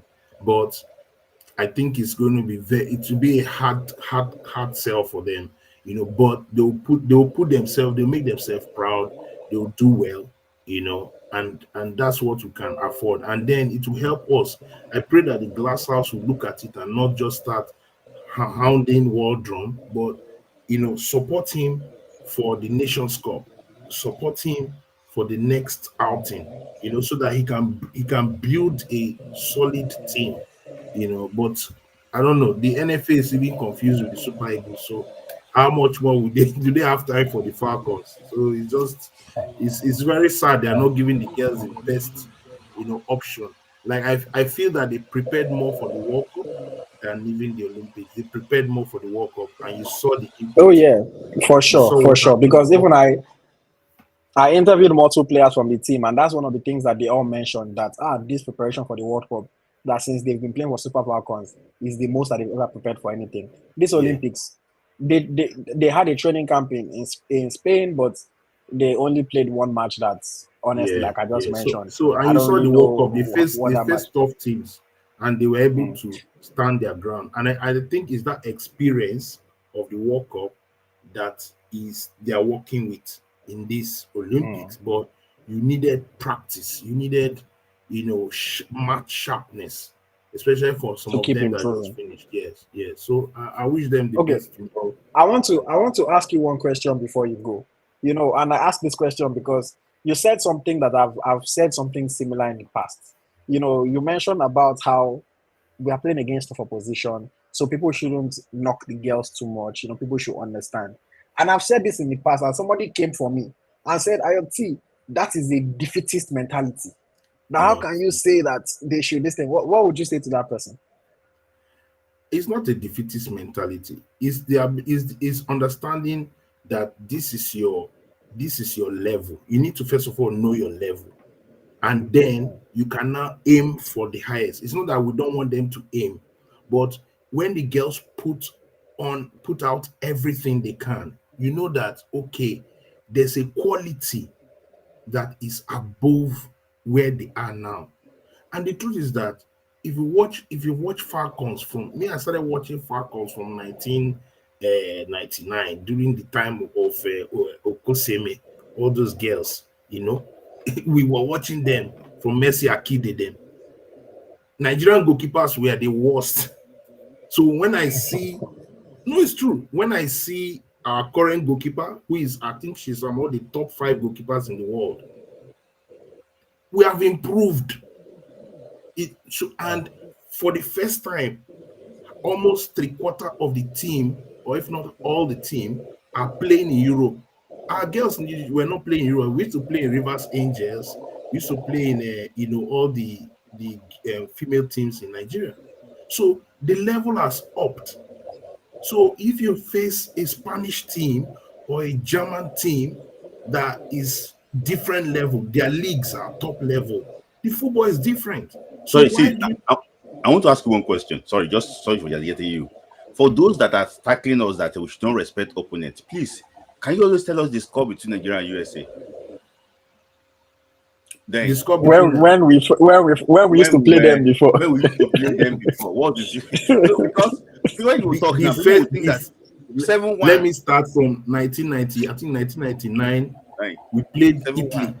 We played Italy first game 4-0. The Italian team played us 4. Chinese Taipei, then they were called Chinese Taipei. They were giving us serious goals. No 7-1. way. Norway, US gave us 0 7-1. But that 7-1 cannot happen now now. because our levels have upped. Mm-hmm. The one that makes me laugh the most. In 2008, we lost to North Korea. North Yes, Korea. How can we lose to North Korea in football? but it happened because our level. But now, where I think that Wardrum has brought the team to be very organized. Nigeria is the most organized African team. See what happened to Zambia, leading 5-2. They dropped the ball. We can't lead 5-2 and drop the ball now. We cannot lead 5-2 and drop the ball now because It our can never girls. happen. Maybe max. Maybe we'll concede one, but we cannot Yeah. blow that kind of lead. So We will it's just score. like when we played Australia. When we played Australia, as soon as we took the 3-1 lead, we nailed the game to the end. Yes, they scored last, but we took that game, we took it. And Australia was the host team. They were putting all kind of pressure. So I think our girls technically have improved, tactically have improved. Why? They play in foreign leagues. And that's what happens. Now, other teams like Morocco, South Africa is also improved because South Africa has a good league. All right. So other teams will try. Now we are now in that third tier of teams globally. So we need to now move. We are at that crossover where we are now competing, but we are not crossing over. We're competing with the England. We're competing with Brazil. We are going toe to toe with Spain. All right. Now, to move from there to the next level, what it means is that there must be a correct plan to say, okay, how do we graduate our teams to have more of our players playing in Europe, playing under good conditions, having the best, so that there's good transition under 21, under 17. If those girls go overseas and go abroad and gain some experience playing, they'll gain confidence. You know what it means for Oshola to come out and not be scared, and other team members want her jersey. She has played for Barcelona Femini. She has been top player in the Spanish league, top goal scorer. So there's nothing to fear about. She has played Champions League. So you're confident. It's different when you're coming from Rivers Angels to come and touch this lady's t-shirt, the Brazilian Mata. You will be watching her, she will pass you. That's in football. You know, it's normal, it's human nature. So I think for people that feel that we are defeatists, no, we're just saying this is where our girls are. They've really improved. They've pushed the female football to that level. All right. Now they've done well. We cannot castigate them because where we are coming from, if you know where we are coming from, you will say this is very high level. So now we need to now encourage them. And because why we encourage them, it's not a game that there's a lot of sponsorship for the girls. It's not a game that NFA puts a lot. I'll congratulate them for the World Cup. They did a lot in the World Cup. But if you look at it very well, these girls are not giving so much. So let's encourage them so that they can up their game. The young ones coming can, I feel that there are 2 or 3 young, skillful players from the under 20, under 17, that if we add to this team and they go overseas, all right, it will help to build the Super Falcons to become one of the best teams in the world. I think they're in the top 10. But they're on the bottom side of the top 10. All right, but they can compete. If you put a game, if you tell them to compete with the US, there's nothing to be scared about. But if it is before, first half is 4-0, that's it. You just take your 4-0. Second half, they give us extra 2, we go home. So I think most people don't understand football. They've not seen the history of football. They don't even know how far we have come in the game of football, especially female football. And they won't appreciate where we are going to. So you need to know where you're coming from to appreciate where you're going to. All right. Thank you very much for that very, very detailed, very knowledgeable response. I appreciate you having you on the show for sure. Thanks, guys. Keep up the good work. All right. Yeah. Okay, so that was Mr. Sid, with a lot of knowledge, about the Super Falcons. You can tell that he's been watching them for a while. We have one more caller that I'll bring on. Dayo, you'll have to go very quickly because we're almost out of time. But before we do that, I wanted to just really mention something. So I think it was one of the earlier callers, I think it was Prof. Data, that had mentioned if only we had a striker like Baba Banda. And I always smile when people say if only, because when it comes to the national team, unfortunately, we cannot buy players. When it comes to national team, we have to use who we have. We have to use the options that we have. And yes, we would love to have the most informed striker in women's football right now. We would love to have her on our team. But we don't have her on our team. And it's also funny because, trust me, the way maybe we're not scoring goals and you're like, if only we had Baba Banda's teammates, them too, they'll be thinking, if only we had a keeper like Chiamaka Nnadozie. If only we had a midfielder like Christine Ucheibe, like Deborah Abiodun. If only we had a winger like Rachel Ajibade.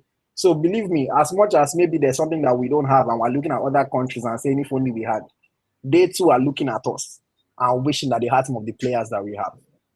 So when it comes to, if it's club football, I understand. You can go and buy player, you can improve certain areas. But in national team, hey, you can only use who you have, And unless we maybe see one gem that just springs up, from the youth teams or something, these are the players that we have. Okay, let me bring on Dayo. Dayo, 2 minutes, please, just because we're out of time. But yes, welcome to the program. Yeah, good evening. Thank you for having me once again. Shortly, basically, I just want to just buttress on what Mr. Sid said. I've been listening from the onset, basically. So everything you guys actually wanted to say, you guys have actually said it. Very factual, very tactical, analytical about it. On point. I understand some things about Nigerians and where our expectations are high because of the way we like football. We expect that we should be winning everything every time. But I always give realistic view of things at the end of the day. It's just like you wanting, you have not prepared. I understand the fact that, okay, I'm saying basically, I'm from the other games, basically, the way the girls have played has been to the strength of what we have on ground. If we have the likes of them Swanson and all those, and we are not producing what we need to produce, then you can barrage the team.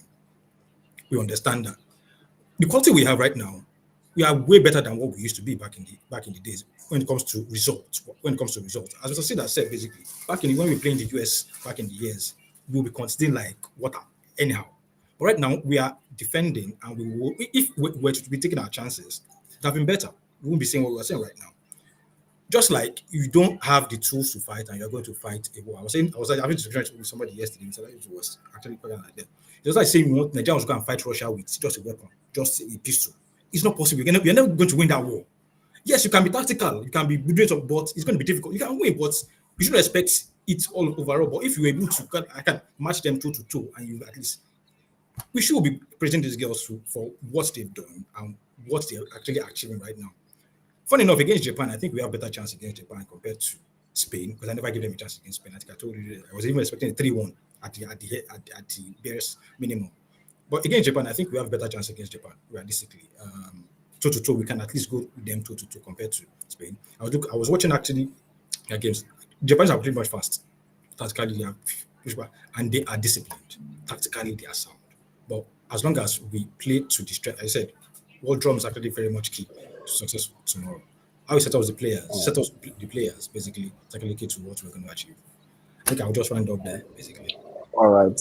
Thank you very much, Dayo. Don't worry. Next time we'll have more time, but no problem. We're out of time today, so I have to let you go. But yes, thank you to everyone that has stuck with us for the entire program. Thank you to everyone that called in, and shared their opinion, shared their thoughts. It's always nice to hear from you guys. If we didn't get the engagement, I don't think we'll still be doing this. But you guys keep engaging with us. You guys keep supporting, and we'll keep on bringing you this high quality Nigerian football content. Smith, final word from you before we go. Yeah, I just want us to say, I also want us to take note that any win, even by a goal, can be enough for Nigeria to qualify. So we should keep our hopes up, make sure that we support the guests from the start to the end of the game. Because if you look at the Group B, you might not see the best third place team there. To be honest with you, because Australia is on -2. If they play against USA, who tell you that he's not going to turn to -5? So that will put them on the, nullify them. And in that group, what's it called? Group A, to a draw. Group A draw between Colombia and Canada. So I just think that. In Group A, I would rather Colombia beats Canada. Yes. Let Canada stay on 0. Let Colombia go to. Yeah, if we Colombia beat Canada, that means that there will not third place team there. So that's it. So even one goal can be enough. It all depends on what happens everywhere. Canada can still qualify for sure, but it's still wide open, man. It's still wide open. Okay, but yes, thank you to everybody. My final word is, please, guys, we understand the high expectations Nigerians have. We understand that we don't want our team to get knocked out early, but let's support the team. Let's get behind them. Let's back them. Like people have said, the reality of it is that we are just catching up to these other national teams. We are just catching up. Obviously, it's obvious from the results that we are not better than them yet. But we are catching up. We are getting better. We're competing more and more. And hopefully tomorrow we're able to have that cutting edge to get the goals that we need to be able to win the match. And by the grace of God, by the grace of Randy Wardrum, by the grace of the Super Falcons players, by their abilities, hopefully we'll come after the game and we'll be singing and dancing and celebrating a win and qualification for the knockout rounds of the Olympics. And Smith, like he told you guys on the last episode, if the Super Falcons go through, they will get to the podium. That's what Smith like said. Yes. So let's hope that it happens. Let's see how it goes. Shout out to RD, another super chat. RD says, IoT betraying Canada. I'm going to go Nigeria first before Canada. I hope no Canadian is watching. Nobody from the Canadian government, at least. But at least for me, it's Nigeria before Canada. I love Canada, but I love Nigeria more. I cannot forget where my where my heritage is. But yes, thank you very much, guys. I appreciate every single person. And yes, as always, my name is Ayoti. My co-host is Smith Lai. Thank you. Yes, keep watching.